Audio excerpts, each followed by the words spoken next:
Ndërkohë që unë bëja monologun, ka qenë këtu në studio, kam pasur kënaqësinë të kem si spektator, profesor Agim Vincent, që ka ardhur nga Prishtina. Shumë faleminderit që jeni këtu. Faleminderit që më keni ftuar. Unë kam përshtypjen që monologu nuk ju la indiferent, kam përshtypjen që nuk ju pëlqeu një lloj simetrie që u përpoqja të bëja. E kisha të njohur këtë rast nga media e Kosovës. Dhe po shfrytëzoj rastin t'ju them se një reagim lidhur me këtë djalë ka pasur edhe kryeministri i ri i Kosovës, Albin Kurti. Dhe marrëdhëniet shqiptare-serbe, Kosovë-Shqipëri janë këto që janë, po unë mendoj se nëse një djalë i Preshevës, sa e njohur realitetin në Kosovë, në Ballkan, e njihni më mirë se unë. E shpresoj, po nëse një djalë i Preshevës do të luante futboll për reprezentacionin kombëtare në Serbisë, më e shumta do të ishin sharjet në Facebook, po askush s'besoj do t'ja hiqte prindët nga puna. Tjetra, Kosova, Republika e Kosovës është shtet multietnik, shtet i shqiptarëve, i serbëve dhe i të tjerëve, me kushtetut. Gjuha serbe është gjuhë zyrtare në Kosovë. Kudo, prej logos së shtetit, ju e keni parë besoj. Është Republika e Kosovë, Republika e Kosovë, edhe anglisht. Një djalë i ri 17 vjeç, që do të luajë futboll aty ku i ofrojnë kushtet, s'të keqe ka. S'të keqe, është gjëja më normale që mund ndodhë në botë, po kjo tregon mentalitetin e serbëve, mos emancipimin e tyre dhe albanofobinë e tyre, që është një karakteristikë që s'po shërohet lehtë, një smundje e lashtë. Po unë profesor kam qortuar edhe herë të tjera një dukuri që ndodh në rajon, edhe nuk ka lidhje vetëm me shqiptarët, ka lidhje me serbët, ka lidhje me grekët.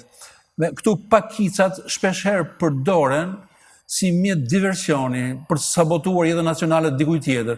Fjala vjen, këtu grekët gjithkohon te ne, nëse janë një pakicë e parancishme, në raport me pakicën serbe që është në Kosovë. Gjithkohon janë me mendje në Athinë. Ashtu si shqiptarët në Preshevë janë me mendje në Tiranë edhe në Prishtinë. Ashtu si serbët e Kosovës janë me mendje në Beograd.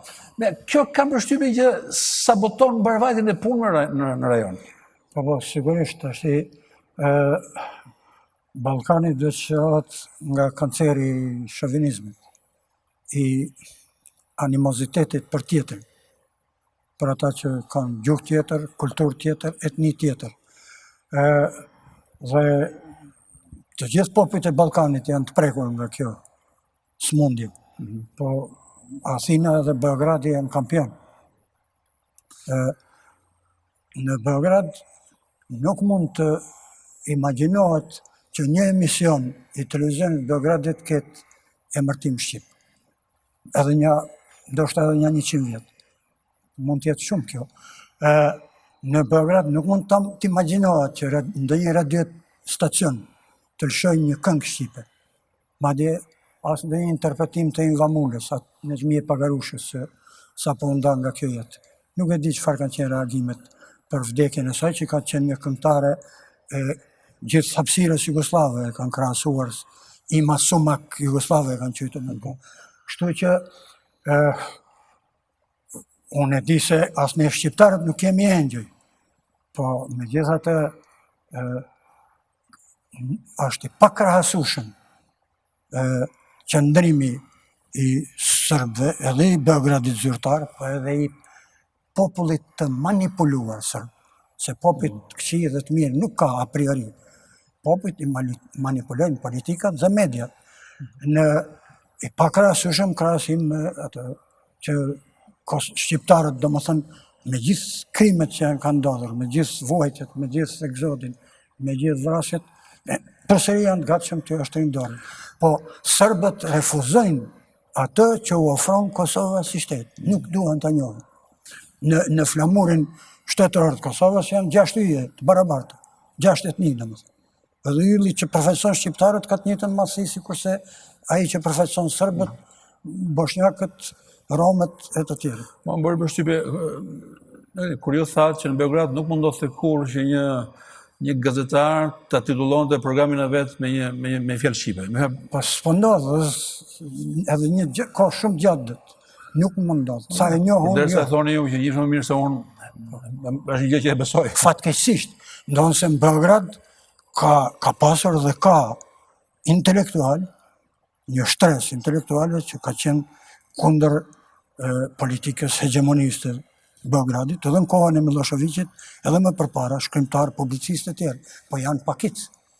Shumica janë shërbim të ideologjisë shtetërore, të cilën në Serbi nuk e krijon vetëm qeveria, po e krijon edhe Akademia e Shkencave dhe Kisha. Janë dy nga institucionet me ndikim të jashtëzakonshëm në krijimin e opinionit, në bërjen e opinionit të popullit serb, të serbëve, të shtresave të ndryshme të popullsisë. Unë, profesor Vince, kam pas një komunikim publik me një koleg sërb, Po e di, një dialog. Zoran, tani si kujto të dasë mbi emrin, po një dialog, për shtyp. Edhe unë kam shkuar në Beograd e takove, dhe ai erdhi në Tiranë në takoj, shkëmbyem vizitat, sepse ky lloj komunikimi financohej nga OSB-ja. Dhe unë pata rastin për herë të parë në time të shkoj në Beograd dhe të takoj edhe një numër intelektualesh aty. Edhe pjesë më e madhe aty unë e gjeta të indoktrinuar. Po unë gjeta, është kjo që thatë dhe ju, gjeta edhe njerëz cilët ishin mendje hapur. Po që janë të indoktrinuar atje janë, ne kemi edhe Djokovic, që është një tenist me famë botërore, që njeriu kur merr atë famë vetvetiu hap dhe mendjen. Edhe ai herën e fundit u pa duke festuar me shokët e vet, një fitore në tenis, duke kënduar një këngë për Kosovë. Jo, pas ki parë vetë, unë nuk kam qenë në Beograd, do shto ka 20 vjetë, matesha të shkoja në panairin e librit këtë të fundit, po nuk shkova. Po unë mund të them se ne intelektualet shqiptarë në Jugosllavi i njohim mirë vlerat e tyre edhe veset e tyre. Ne mos pari e njohim gjuhën serbokratë. Ne kemi lexuar, ne ka ndodhur dhe të shkruajmë ndonjëherë ndonjë parathënie për një përmbledhje poezish të Ali Podrimës apo për një libër me kritika të Recep Qosës. Nuk ka pasur, nuk ka ekzistuar e njëjta gatishmëri të pala tjetër. Nuk ka ekzistuar, fatkesisht. Domethënë, pak kanë qenë serbët e Kosovës, flasë edhe në periudhën e autonomisë, të Jugosllavisë, kohës së Titos edhe pak pas Titos, që kanë qenë gatshëm të mësojnë gjuhën shqipe. 40 vjet ka jetuar dhe s'ka thonë kur Mirdita. Nuk është e njëjta gjë. Mirdita e mëson njeriu për një ditë. Mirdita tu nga tjeta. Domethënë, duhet edhe shumë kohë që të emancipohet dhe me këtë politikë që është në një formë tjetër vazhdimi i politikës së dikushme, sepse dhe njerëzit që janë në krye të shtetit shqiptar, dhe presidenti Vučić edhe kryeministri Dačić janë njerëz që kanë takuar dy partive ekstreme.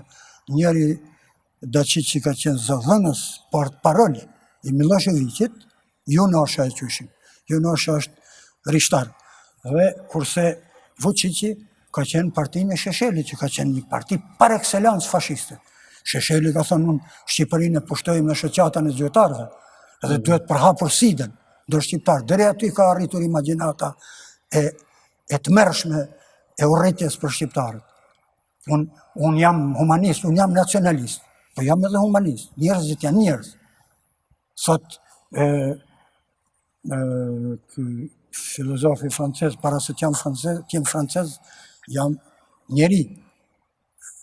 Chateaubriand, kush e thotë, je suis tout d'abord homme par hasard français. Por, megjithatë, kur cënohet dinjiteti, unë jam për barazinë e dinjiteteve. Në qoftë se ai më respekton mu gjuhën, kulturën, identitetin, unë kam respekt për to, qoftë grek, qoftë serb, qoftë kroat, qoftë malazez, qoftë edhe maqedonas, sepse kjo albanofobia, kjo animoziteti për shqiptarët nuk është dobët as në Maqedoni. Edhe në Maqedonia e vogël, ashtu si që është, edhe me këto, me gatishmërinë e shqiptarëve që t'jenë luajal ndaj atij shteti, ende ka një nënshtres të fuqishme të mosdurimit për shqiptarët, që hetohet në jetën e përditshme, në media, edhe ndonjëherë edhe në shkrime, në libra madje. Mini Schengeni, është një gjë që si aksion, si lëvizje, ju ka krijuar shqetësime, ju ka bezdisur, apo mbështesni, apo nuk di? Tani unë nuk jam shumë i informuar lidhur me mini Schengenin. Unë e di se të gjitha shtetet e këtij që quhet tani Ballkani Perëndimor, se këto vitet e fundit doli ky nacion, aspirojnë të hynë Bashkimin Evropian, gjë që s'po ndodh për arsye të ndryshme. Serbia, ndryshe nga ne, shqiptarët, luan lojë të dyfisht, sepse këndej aspiron, domethënë, ka aplikuar të bëhet antare e Bashkimit Evropian, po njëkohësisht flirton me Moskën, me Putinin. Domethënë, shkëmbejnë vizita, kanë përkrahjen e tyre në llobimin që bëjnë kundër njohjeve të reja të Kosovës dhe sidomos çnjohjet. Deri aty arrin sa domethënë shkojnë, ndikojnë me para, me forma të ndryshme që shtetet Afrikës e të Azisë ta tërheqin njohjen e Republikës së Kosovës. Mini Schengeni, unë mendoj se popujt e Ballkanit kanë nevojë të komunikojnë, të bashkëpunojnë, të ketë qarkullim të lirë të mallrave, të njerëzve, të ideve, s'ka asgjë të keqe, ne mund të përfitojmë nga njëri tjetri. Por nuk mund të ketë mini Schengen në qoftë se Republika e Kosovës, që është shtet ndërkombëtarisht i njohur, ashtu siç është, nuk do të jetë e barabartë rreth asaj tryeze, dhe në qoftë se Serbia nuk do të ketë gatishmërinë që ta ndërpresë fushatën që po bën me vite dhe nuk e fsheh kundër Kosovës. Bile edhe kundër Shqipërisë ata kurve Petrasi. Unë kam vërejnë që arsëtimi që bën Edi Rama në këtë histori është që serbët janë aty, janë fqinjë tanë, ata dhe fqinjë tanë përjetësisht, ne nuk i ndrojmë dot ata, ne mund ndrojmë çdo gjë, po fqinjë nuk i ndrojmë dot. Ashtu është, s'mund të qenë ne ata në Australi, as ata s'mund të qenë ne. Edhe në këto rrethana, ne po kërkojmë të futemi në Bashkimin Evropian, edhe ne, edhe serbët, edhe popujt e tjerë të rajonit. Në këto rrethana thotë Edi Rama, po bëj avokatën e djallit. Ai thotë që me të bërë antar Bashkimit Evropian, ky animoziteti do duhej në teori në letër të pushonte, mos ishte më, sepse do ishin dy komet, komi shqiptar dhe komi serb, pjesë e Bashkimit Evropian. Kështu që thotë ai, le të japim një provë që është tani, që ne dim komunikojmë me njëri tjetrin, pa u futur ende në Europë. Kur të futen në Europë, do komunikojmë shumë. Kjo është pak a shumë ajo, nëse mund ta lexoj unë, lejohet ta lexoj. Dakor, unë thash nuk jam shumë i informuar për këtë, po unë mendoj se krijimi i një bashkimi të këtillë ku Serbia si shteti më i fuqishëm në Ballkanin Perëndimor, se Greqia, Turqia, Rumania, Bullgaria janë tjetër kund, do të përfitonte më shumë nga ky bashkim ekonomikisht, planin tregtar, ndoshta edhe me këtë tash përçarje dhe me këto skandale që ndodhin në hapësirën shqiptare, aktualisht, domethënë Shqipëria, Tirana zyrtare ballafaqohet me një situatë që është kaotike, domethënë dihet çfarë po ndodh, jo presidenca, jo qeveria, jo parlamenti, jo 2 marsi. Në Kosovë po ashtu unë do doja të orientojmë pak bisedën te aktualiteti politik i Kosovës. Do kalojmë me njëra. Po, domethënë është formuar qeveria e re, që doli nga zgjedhjet e 6 tetorit, zgjatën pak negociatat, për shumë arsye, po megjithatë u formua tash 20-22 ditë. Jo, le të mendoj këtu, për çfarë arsye është u zgjatën? Zgjatën se fillimisht partneri, domethënë subjekti i dytë në zgjedhje, që doli Lëndja Demokratike e Kosovës, doli me kërkesën që presidenti t'ju takojë atyre në 2021 kur të vijë koha e zgjedhjes së presidentit. Kjo ishte, sepse unë nuk dua të mbroj, unë jam një qytetar i Kosovës, një intelektual i Kosovës që s'bëj pjesë në asnjë parti, s'kam bërë ndonjëherë dhe se kam ndërmend, nuk kam aspirata bëj karrierë politike, as përfitoj prej asnjëres, opozitar kam qenë gjithmonë, por nuk mund të mos e mbështes këtë qeveri që ka dalë tani në skenë, që përbëhet kryesisht nga njerëz të rinj, me Albin Kurtin kryeministër, një djalë që ka dëshmuar, besoj, gjithë opinioni shqiptar, që dëshiron të shohë gjërat, të gjykojë drejt, e sheh se kemi të bëjmë me një djalë të zgjuar, inteligjent, të ditur, të ndershëm, idealist madje do të thosh unë, që nuk ka hyrë në pushtet, që nuk ka hyrë në politik për t'u pasuruar. sepse në periudhën postkomuniste, po thuajse në gjithë ish botën e lindjes, politika u bë trampolin për të bërë biznes, për të bërë kamje, pasuri, villa, pallate, e çka mas tjetër. Kjo dihet. I vetmi objeksion që mua më duket racionale ndaj Albin Kurtit është ai që thotë, okay, Albin Kurti është me të vërtetë kështu si thoni ju. Është njëri i ndershëm, dhe është në terma intelektuale ka të gjitha kredencialet e mundshme, madje është për mua është më i miri në botën shqiptare. Edhe cilësira tjera të rëndësishme. Mirë po, ai ka i problem, ka i marrëdhënie të vështirë me partnerët perëndimor. E unë mendoj që politika kosovare nuk e ka luksin për të kacafyt me partnerët perëndimor. Dakor, po kjo është temë që diskutohet. Tani vetëvendosja në dy palëzgjedhjet e fundit që janë mbajtur në Kosovë 2016-2019 pati arritje të madhe. Edhe në 2016 po ishte e dyta. Tani e para. Albin Kurti është, sa për dijeni, politikani më i votuar në Kosovë në dy palëzgjedhjet e fundit. Ai ka evoluar, se thonë tani jo, po s'është ai Albini i parë, sigurisht. Lëvizja vetëvendosje ka dalë në skenë njëherë si një lëvizje jashtë parlamentare, domethënë, si një opozit që bënte edhe aksion, edhe shkronte parulla, edhe performancat ndryshme, kundër establishmentit të korruptuar, që abuzonte me shtetin, që abuzonte me pushtetin, dhe abuzon ndej, që politikën e shfrytëzonte si halk për qëllime të tjera. Më vonë, prej 2010-s, vetëvendosja u bë parti parlamentare. Sigurisht që Albin Kurti e ka deklaruar me kohë që jemi për partneritet, e jo për servilizëm. Mos harroni që politika jonë, e Kosovës, e Maqedonisë, deri diku edhe e Shqipërisë, Edi Rama në komunikim me të huajt ka një integritet, themën, ndryshe nga ata të mëparshëm. Okej, kur vjen puna te komunikimi personal, po pastaj kur shef si kryeminist i Shqipërisë, ai sigurisht përballë Amerikës. Ai mbajti leksion një herë midis Beograd dhe Vučićit, po pastaj se ç'ndodhi u afruan si tepër. Pak si shumë, nuk e di. I din ata ndoshta, po. Albin Kurti e ka deklaruar se është për partneritet dhe besoj që partnerët tanë strategjik, Shtetet e Bashkuara të Amerikës, në rast të parë, edhe Bashkimi Evropian, dëshirojnë të kenë punë me njerëz të besueshëm, të ditur, të ndershëm, që nuk janë servil karshitime. Unë po ju them ju, ma kanë thënë miqtë e mi që janë politik, se kur vinin këta të Bashkimit Evropian, vitë më përpara, Albin Kurti ishte kryetari i Komisionit për Politikë të Jashtme, dhe u kanë thënë të tjerëve, të faqësuesve të partive tjera, u kanë thënë, ne nuk pajtohemi me pikpamjet e tij, po ai është i vetmi që argumenton mendimet e veta. Kjo ka shumë rëndësi.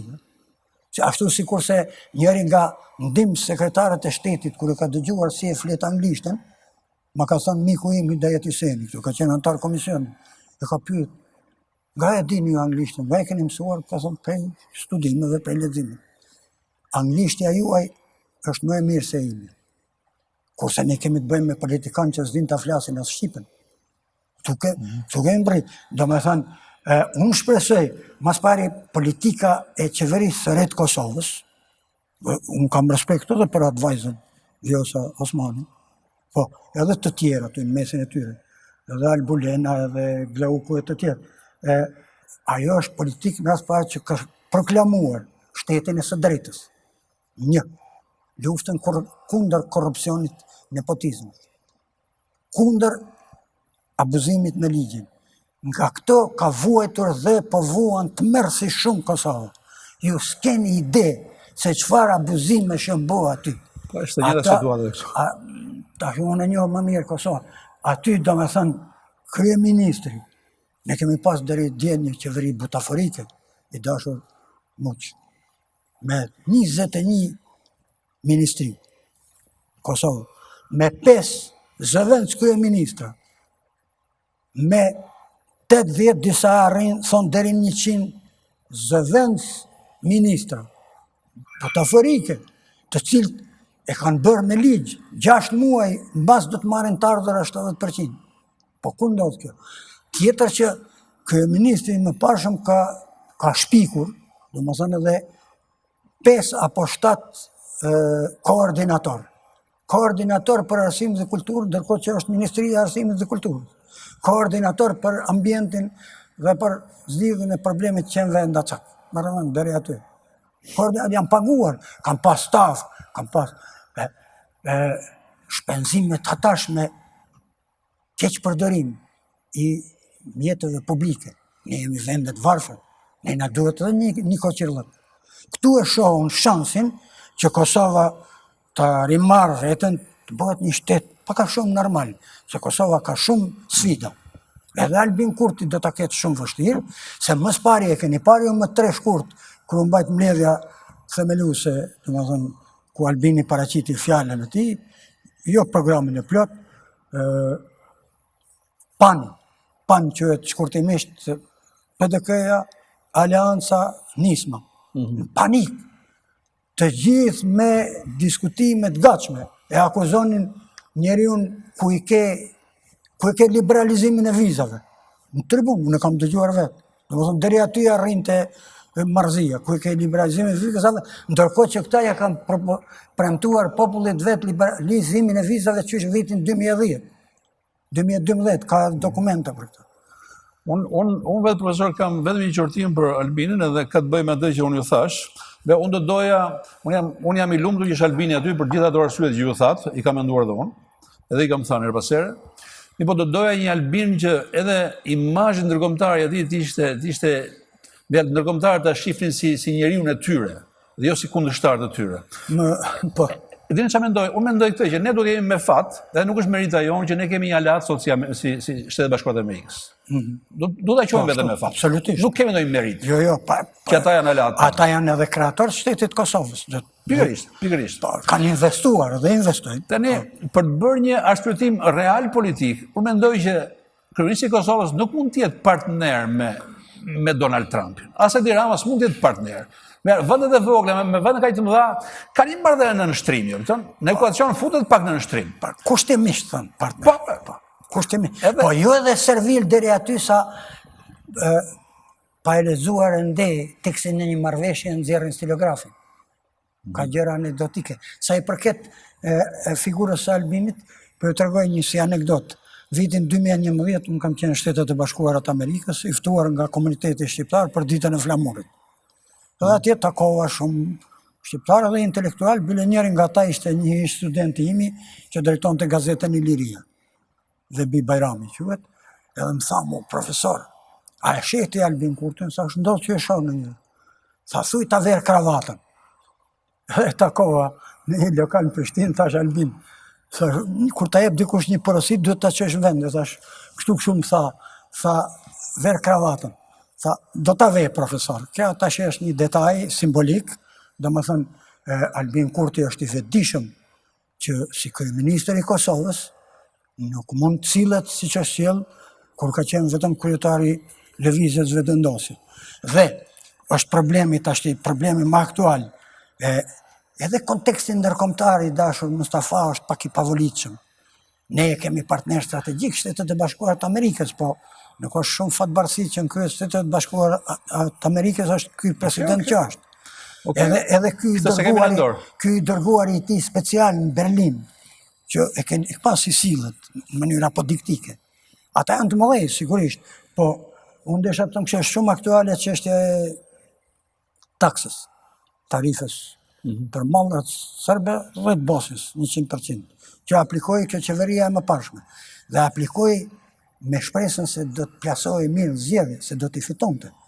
Se një gjë po ju them unë juve dhe shikuesve tanë nderuar, patriotizmi për mua është në radhë të parë çështje e ndershmërisë morale.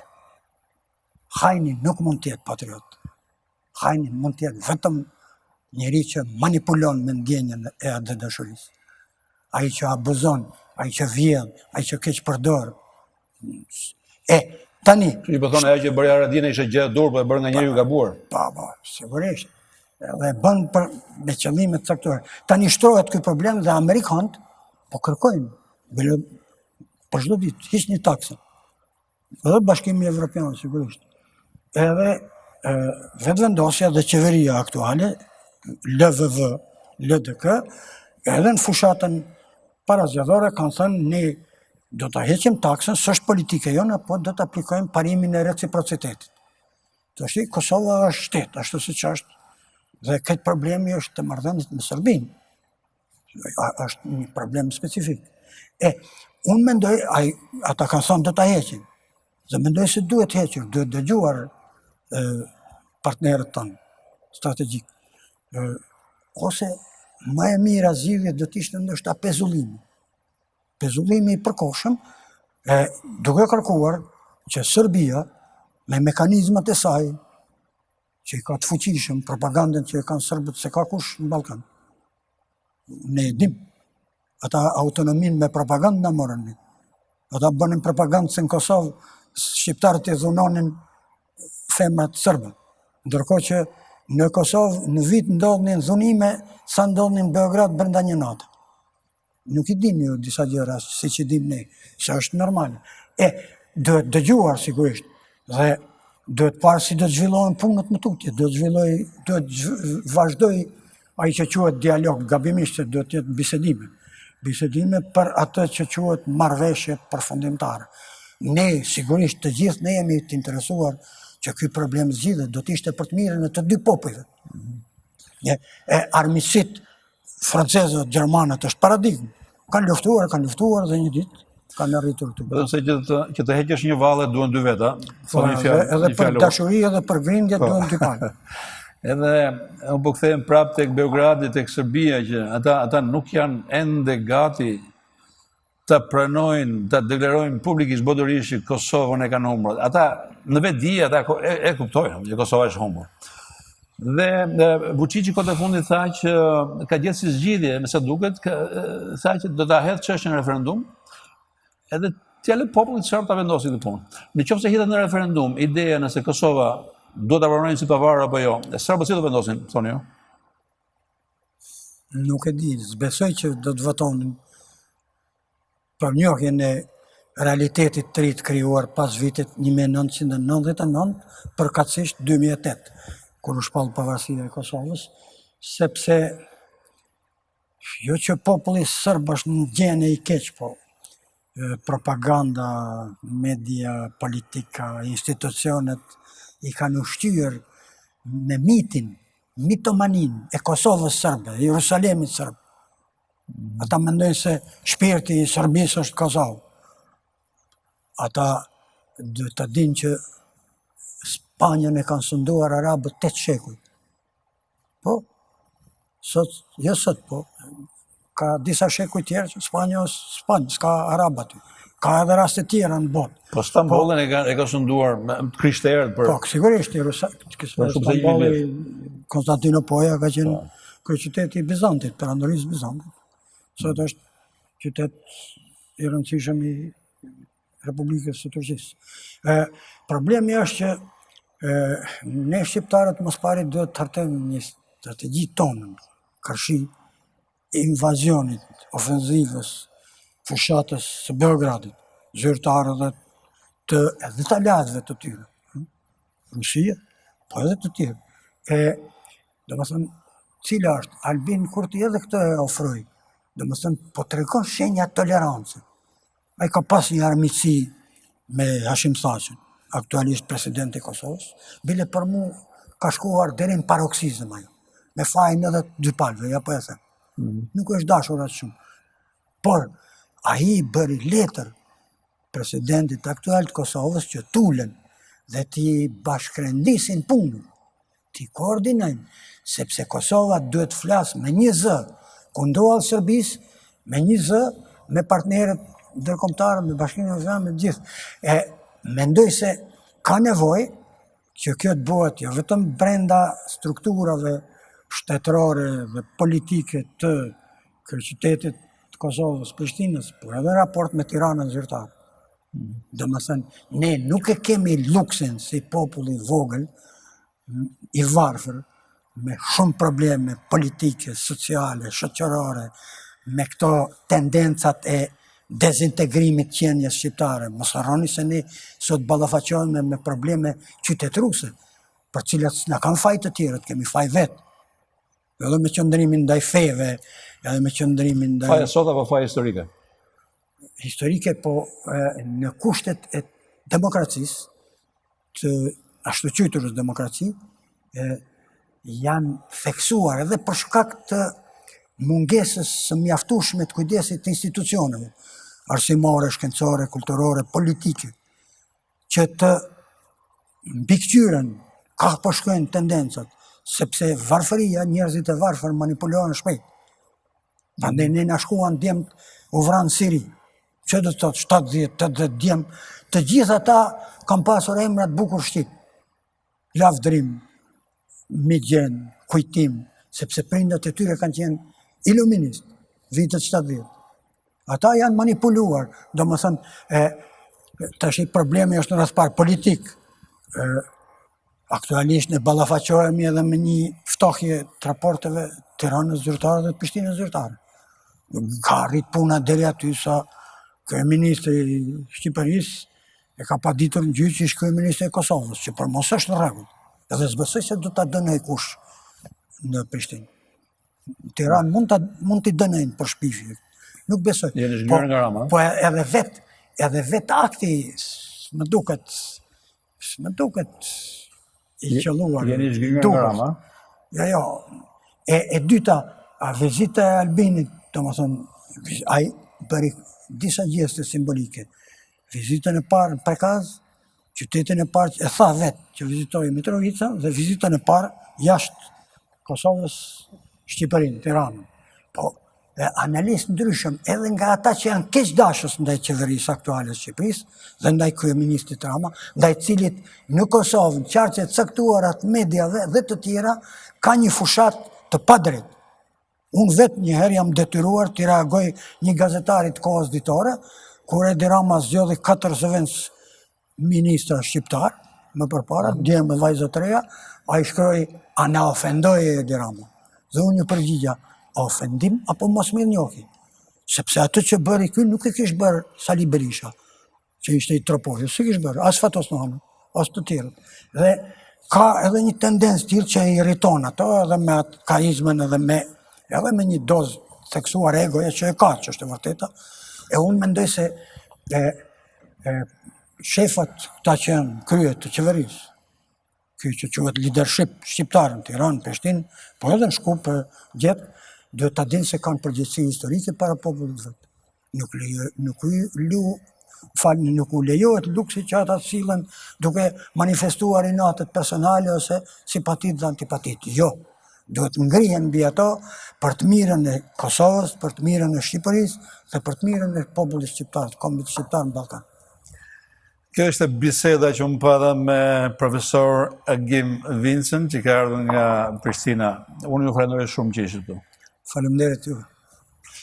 Mirë, dhe biseda tjetër do të jetë me një doktoresh, Najada Çomon, dhe do të flasim për infeksionin e koronavirusit. Madje të dy të ftuarit e ardhshëm, e dyta dhe i treti, do të jenë mjek dhe një orë që i fundit do t'i dedikohet kësaj çështje, e cila ka provokuar mjaft panik jo vetëm në Shqipëri, por edhe në planin global.